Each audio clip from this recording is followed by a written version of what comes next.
bienvenue dans votre rendez-vous du lundi, le talk du lundi, le talk pour une loi de liberté.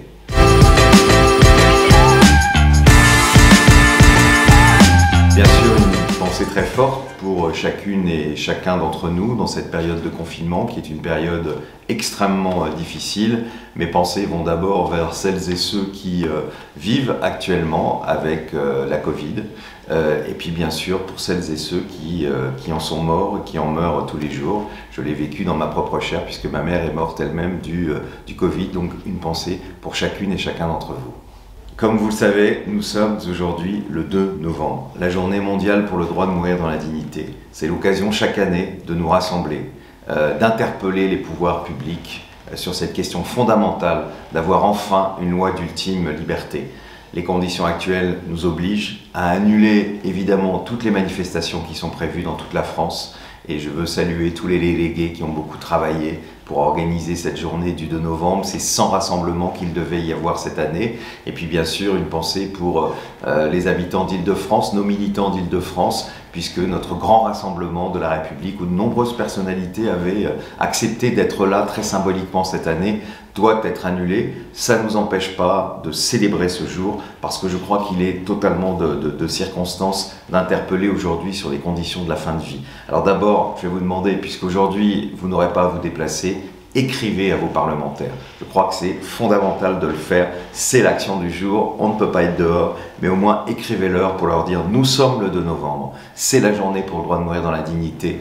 On vit une épidémie de Covid absolument terrible, où les gens meurent dans des conditions affreuses, donc il faut évidemment enfin réfléchir aux conditions de la fin de vie. » Ce 2 novembre, eh bien, c'est une journée importante. On a malheureusement eu raison sur beaucoup de choses, notamment sur les EHPAD, sur les moyens, sur la fin de vie, sur les moyens à l'hôpital depuis longtemps. Mais c'est évidemment pas le moment de polémiquer. C'est le moment aujourd'hui de dire aux parlementaires, puisque la vie économique, sociale doit continuer, la vie politique doit continuer. Et ça veut dire que le Parlement doit continuer à travailler, évidemment, sur la question de la fin de vie. Parce qu'aujourd'hui, plus que jamais, cette circonstance, et c'est ce message du 2 novembre qu'il faut envoyer à vos parlementaires. On attend dans les semaines, dans les mois qui viennent, une loi sur la fin de vie qui permette d'entendre tous les Français.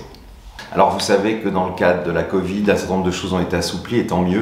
Vous savez, quand on a vécu ça, quand on n'a pas pu voir, comme ça m'est arrivé encore la semaine dernière, sa propre mère, puisqu'il est interdit de voir les personnes quand elles sont mortes, c'est quelque chose d'extrêmement violent. Alors il y a eu des assouplissements, on va pouvoir aller voir nos aînés, et tant mieux. Notamment dans les EHPAD, parce que je crois que c'est extrêmement important. Dans cette époque-là, on ne peut pas laisser les personnes les plus fragiles, les personnes les plus seules, encore plus isolées. Et c'était important qu'on change ça.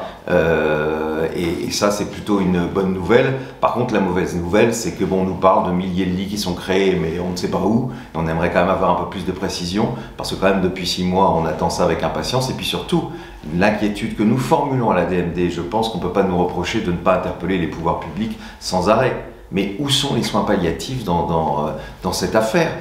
Il est quand même important, quand un certain nombre de personnes meurent dans des conditions difficiles, qu'ils puissent accéder aux soins palliatifs. Et on voit bien que dans le plan d'ensemble, on y pense très peu et qu'on ne sait même pas où en est le prochain plan de développement de soins palliatifs. On en est juste à des réflexions dont on ne sait pas où elles ont lieu. Et je pense que là, vraiment, ces jours-ci, on nous annonce que beaucoup de gens peuvent mourir potentiellement. J'espère que tout ça se démentira, mais malheureusement aujourd'hui les informations que nous avons sont quand même très mauvaises et chaque jour on égrène le nombre de morts. Il faut qu'au moins ces personnes soient accompagnées et puis qu'elles soient entendues. Celles et ceux qui n'en peuvent plus de leur souffrance, ne les faisons pas traîner comme j'ai pu le voir dans un certain nombre de lieux, notamment dans le département où j'étais aux côtés de ma mère. Je pense que là vraiment il est important cette fois-ci qu'on ne commette plus les erreurs du précédent confinement et donc qu'on permette que les soins palliatifs aient une part active dans la prise en charge des patients qui sont en fin de vie dans le cadre du Covid et qu'on entende celles et ceux qui n'en peuvent plus et qu'on leur permette d'avoir des sédations profondes et continues puisque c'est la seule chose que la loi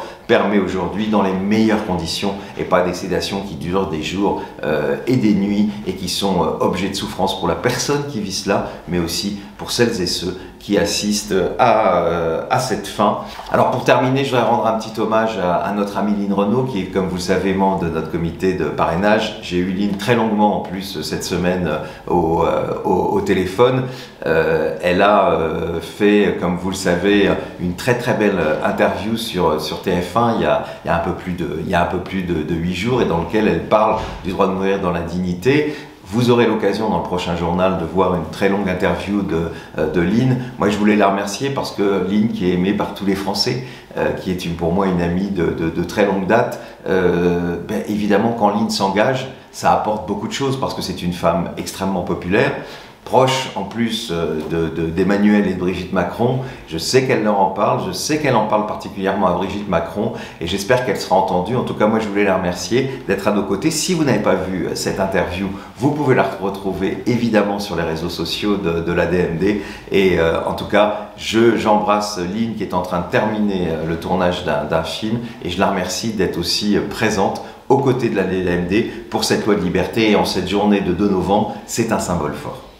Et bien voilà, c'est terminé. Merci en ce 2 novembre d'avoir suivi le talk du lundi. Vous pouvez continuer à réagir, vous ne le faites pas encore assez, alors faites-le de plus en plus avec ce nouveau talk. Vous avez vu, en plus avec un nouveau décor aujourd'hui. Évidemment, vous connaissez maintenant le hashtag, le talk du lundi. Ça fait quand même des années et des années que vous pouvez le voir. Donc n'hésitez pas à réagir, à nous interpeller. On va le faire évoluer. Évidemment, les circonstances actuelles ne nous le permettent pas, mais croyez-moi qu'en début d'année prochaine, il va continuer à évoluer, ce talk du lundi. En tout cas, en ce 2 novembre, soyons rassemblés. Merci d'être là et à la prochaine.